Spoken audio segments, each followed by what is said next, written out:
ایک طرف وہی لوگ کہیں کہ 3 دن سے زیادہ سوگ نہیں ہے. 10 محرم آئے پھر کو پریشان ہوتے ہو 3 دن سے زیادہ سوگ نہیں. اور جب خوشی منانے شروع کرے پھر کہا جی تم کس دن کی مذبات ہوئی تھی. 12 نومبر کو بات ہے جس دن صحابہ کرام پہ توجہ سے سنیں جس دن صحابہ کرام پہ قیامت ٹوٹی تھی پھر یہ خوشیاں منا رہے ہیں. یہ وہ نہیں ہے کو ان کی عقل ہی ختم ہو گئی دماغ میں پوچھا نہیں آ گیا. اور خدا کے بندو وصال اگر ہوا تھی 1400 سال پہلے ہو رہا ہے.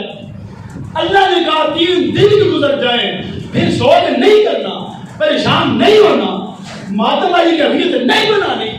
1400 سال بعد یہی تک لوٹ کے کہہ رہے وہ بات ہے تو کیا ہم منا لیں. اللہ تو منع کر دیا. جو اللہ کے ہے وہ اس دن پریشان ہو نہیں سکتے کیونکہ ان کے رب نے کہہ دیا کہ 3 دن گزر جائے پھر سوگ نہیں ہے. پھر 1400 سال بعد کوئی اٹھ کے طبقہ کہے اور اس دن تو وفات ہوئی تھی. اچھا بات سنیں وفات ہوئی تھی صحابہ کرام کے پاس حضور موجود تھے کہ نہیں. مثلا میں ایک مثال دے کے سمجھاتا ہوں ان جاہلوں کو بھی. ایک بندہ ہے اس کے پاس اس کی اولاد موجود ہے یا ایک بچہ ہے اس کا دادا موجود ہے. اب دادا کی سبتیں مل رہی ہیں دادا کا پیار مل رہا ہے. اس بچے کے سامنے دادا بہت ہو جائے بچہ پریشان ہوگا کہ نہیں ہوگا پریشان ہوگا کہ نہیں. 3 دن کیا زیادہ مدد بھی ہو سکتا ہے پریشان ہو سکتا ہے نا. لیکن ایک بچہ اسی دادے کی نسل میں سے 10 سال بعد پیدا ہو رہا ہے. میں مثال دے رہا ہوں.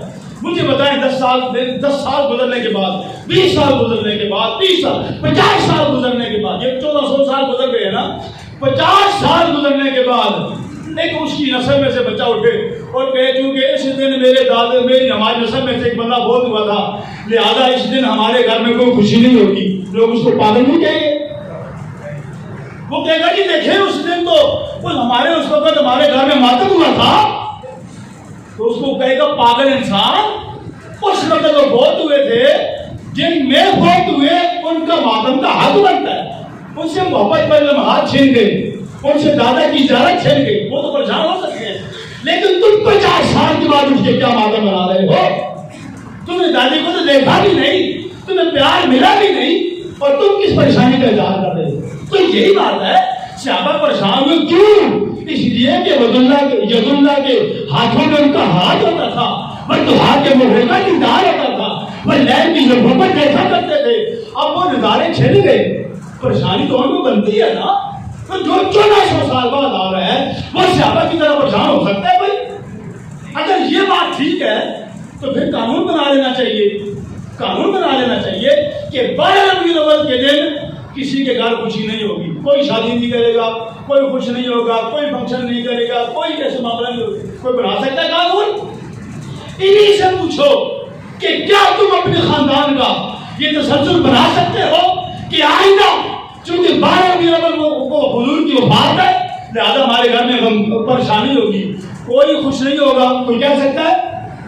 تو پھر حضور کا میلاد منانے والوں سے کیوں ڈرتے ہو. جب حضور صلی اللہ علیہ وسلم 1400 سال پہلے گئے.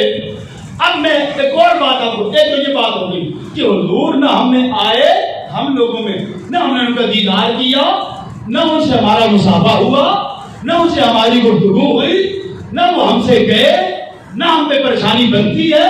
وجہ یہ ہے حضور کے آنے کا مقصد جو صحابہ کو ملا وہ اللہ کا عرفان تھا اللہ کی پہچان تھی. یہی تھی کہ نہیں قرآن تھا یہی تھا کہ نہیں حدیث تھی تفسیر تھی سیرت تھی شریعت تھی یہی تھا. اب ان میں سے کون سی چیز ہے جو آپ کو نہیں ملی. قرآن ملا رحمان ملا مسجد ملی نماز ملی روزہ ملا حج ملا زکات ملا اور کون سی چیز ہے کہ حضور کے جانے سے جس کا تم پہ اثر پڑا. یہی سب کچھ حضور کی موجودگی میں صحابہ کو ملا تھا اور یہی سب کچھ حضور کے جانے کے بعد 1400 سال بعد بھی تم کو بھی مل گیا. ان کو کمی ہوئی حضور کے دیدار کی وہ پریشان ہوئے. ہمیں کون سی کمی ہوئی. ہمیں تو سب حضور کا فیض مل رہا ہے حضور کا سارا فیض مل رہا ہے. آج بھی جو محبت سے اپنے نبی کی بارگاہ میں درود و سلام کرتا ہے تاجدار کائنات اس کو دیدار کرا بھی دیتے ہیں. پھر پریشانی کس بات کی؟ اور اگلی بات